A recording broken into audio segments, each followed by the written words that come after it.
Do you want to know something that nobody has ever confessed to you? You are trapped. Yes, you. You are trapped in a jail that you yourself built, brick by brick, with every decision made thinking about what others might say, with every action that you stopped doing for fear of failing, with every fake smile that hid your true desire to scream. Do you feel that oppression in your chest? It's not anxiety. It's not stress. It's the unbearable weight of a life lived for others, a life designed to please spectators who don't even pay admission to see you act. Do you know what is the cruelest thing? Nobody asked you to make that sacrifice. Nobody asked you to give up your freedom, your essence, your authenticity, but you did it voluntarily. You chained yourself to others' expectations, selling your identity in exchange for ephemeral applause, for momentary approval. And now that you look inside, what remains of you? What part is authentically yours? And what part was shaped by fear, by insecurity, by the sick need to fit in? They made you believe that control was the key. They sold you the illusion that if you managed every aspect of your life, everything would turn out well, everything would be perfect. Do you want to know the truth that nobody dares to tell you? Absolute control is a lie, a mental trap designed to keep you busy, distracted, disconnected from what really matters. The more you obsess over having control, the more you slide towards anxiety, towards silent desperation, towards a life that you never finish living, because you're always busy preparing for something that never arrives. Have you ever wondered why you feel that inexplicable void despite apparently having it all? It's because what you have isn't really yours. Your success, your relationships, even your thoughts, they're contaminated by the constant worry about how they will be perceived by others. And the more you seek external validation, the further you drift from your center, from that true essence that you once knew how to recognize, but now barely remember. Michel de Montaigne, from his silent tower in the 16th century, saw clearly what today you don't want to accept. That detachment is not indifference, but the only path toward true freedom. He understood that we live trapped not by external circumstances, but by our sick attempt to control the uncontrollable, by our obsession to please, to fit in, to avoid criticism at all costs. But what if I told you that the detachment you so fear is precisely the key that opens the door to your freedom? What would happen if for a moment you dared to let go of that rope you hold so tightly? That rope you believe saves you, but that in reality is slowly suffocating you. Because here's the paradox. The more you try to control, the less control you actually have. The more you seek to please, the less authentic you are. And the more you resist change, the stronger it hits you when it inevitably comes. The world does not function under your control, and it never will. Accepting this is not weakness, it is wisdom. Life, in its chaos and unpredictability, demands something very simple but terrifying: to let go. Let go of your need for approval. Let go of your fear of failing. Let go of that false identity you've created to protect yourself from others' judgment. Imagine for a second what would happen if you stopped worrying so much about others' opinions. Who would you be without that constant fear? What would you do if you knew nobody would ever judge you?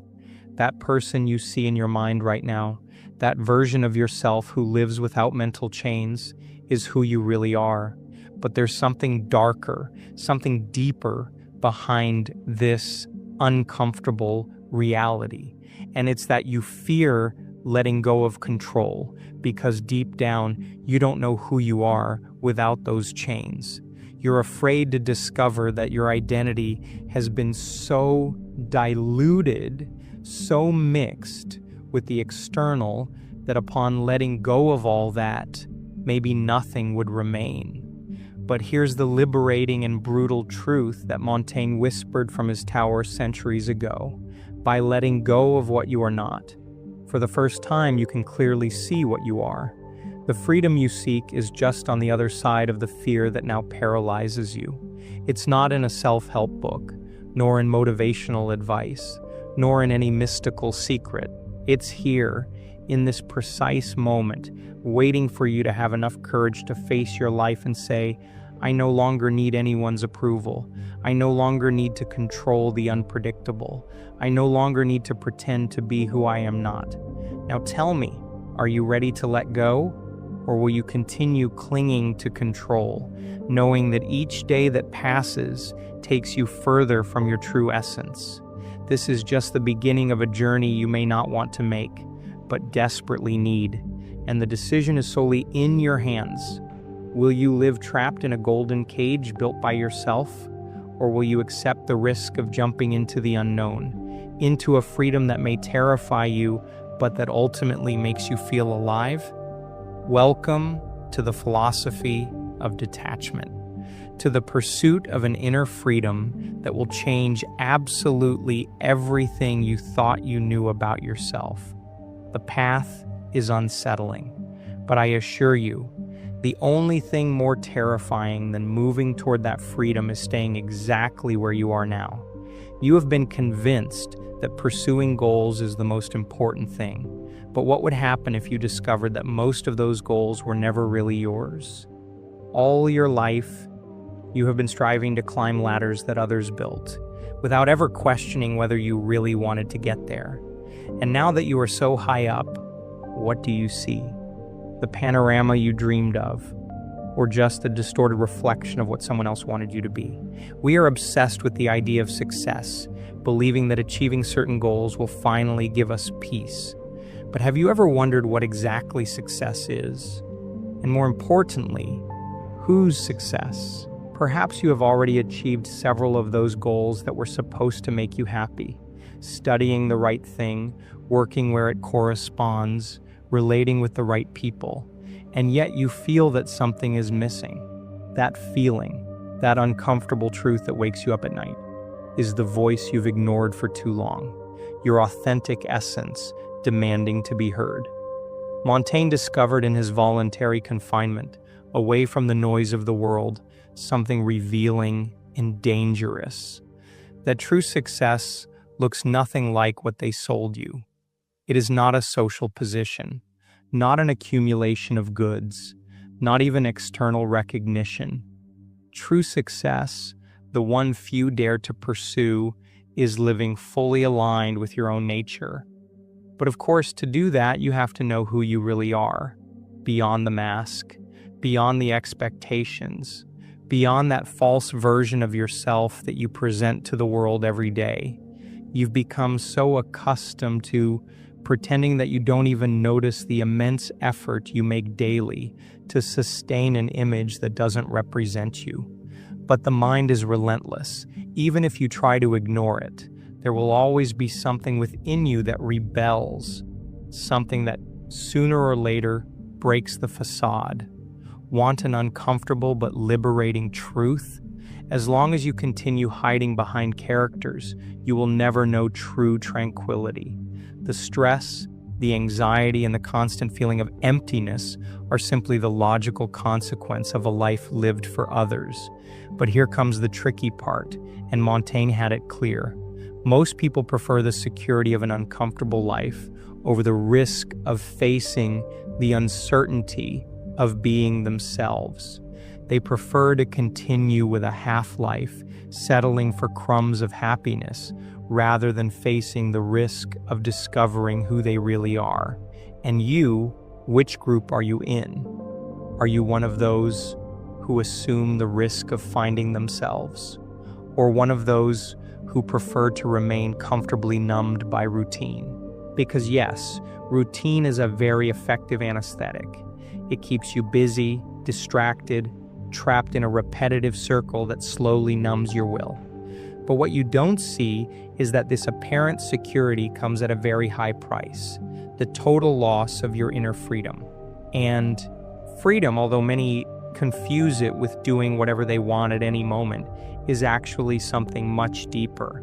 Freedom is having the courage to be true to yourself, even if that means challenging expectations, breaking patterns, and sometimes disappointing those you love the most. Perhaps at this point you think, what if by being authentic, I lose everything I've achieved so far? And here's where another paradox appears. If you really need to pretend to maintain what you have, then it was never yours in the first place. True relationships, the projects that really matter, the achievements worth keeping, these all survive perfectly well with authenticity. On the contrary, only by being authentic do you discover what really matters and what was simply taking up space. In reality, you have much less to lose than you imagine and much more to gain than you believe. But of course, you must first take the leap. That leap into the unknown, into a life you do not fully control, but that at least will truly be yours. And here again comes the central idea of Montaigne, reminding us that detachment does not mean abandoning what you love, but understanding that only from absolute freedom can you love and build genuinely. Everything you possess from anxiety and attachment ends up possessing you. Here's the message no one tells you. Most people live in fear of losing what they have because they've never allowed themselves to discover what would happen if they lost it. They cling desperately to relationships, jobs, prefabricated identities, and in that effort, they forget that real life begins right when you stop clinging to what doesn't represent you. So, what are you going to do now? Will you continue living by inertia, afraid to discover who you are? Or will you finally have enough courage to let go of the known and launch yourself into the uncertainty that terrifies you but holds the possibility of discovering something much more valuable, who you really are, away from control, approval, and fear? This is the path Montaigne walked from his silent tower, and it is the same path that now lies before you. Will you dare to walk it, or will you settle for continuing to be a spectator of your own existence? The answer is yours alone. Following that line, we can explore how the act of storytelling is not only a vehicle for conveying knowledge or emotions, but also a deep mirror of our search for identity. When we narrate, whether consciously or unconsciously, we position ourselves in front of the reflection of what we are or what we long to be. The narrative then becomes a powerful tool for self-exploration, where each character or situation projects our deepest desires or our most hidden fears. We often forget that fiction is also a way of rehearsing life, a kind of emotional simulator in which we can live multiple destinies without taking real risks. Therefore, in times of collective uncertainty or crisis, like the times we live in, stories become even more relevant. They offer refuge and catharsis simultaneously. But beyond comfort, they also allow a boldness that we seldom dare to show in our everyday reality, inviting us to transgress imaginary limits and explore radically different perspectives. And here comes a fascinating point. How much do the stories we tell ourselves influence our daily decisions? Perhaps the narrative we cultivate internally determines how we interpret external reality, filtering our experiences and invisibly but constantly shaping the course of our lives. Thus, the power of storytelling is not only social or cultural, but intimately personal, capable of transforming our present and future from the words we choose to tell ourselves about who we are. This leads us to an even more provocative question. What if changing the story we tell ourselves internally was a way to rewrite our destiny? It's not far-fetched to think that many people live trapped in inherited narratives that don't entirely belong to them. Stories of failure, limitations, imposed roles, and yet they accept them as unmovable truths. In this sense, reclaiming one's own narrative can be a profoundly revolutionary act. Rewriting ourselves not just as victims, but as protagonists with agency, capable of re-signifying the past and projecting different futures. Moreover, there is an intriguing phenomenon. The stories we tell not only affect how we act, but also how others perceive us. A well-articulated narrative about who we believe we are can become a kind of self-fulfilling prophecy, influencing our relationships, our opportunities, and the way the world responds to us, as if the internal narrative were a silent script that we all unknowingly help to perform. Thus, consciously building our personal story is not just a matter of introspection, but also a life strategy. On the other hand, we must consider the role of contradiction within the personal narrative.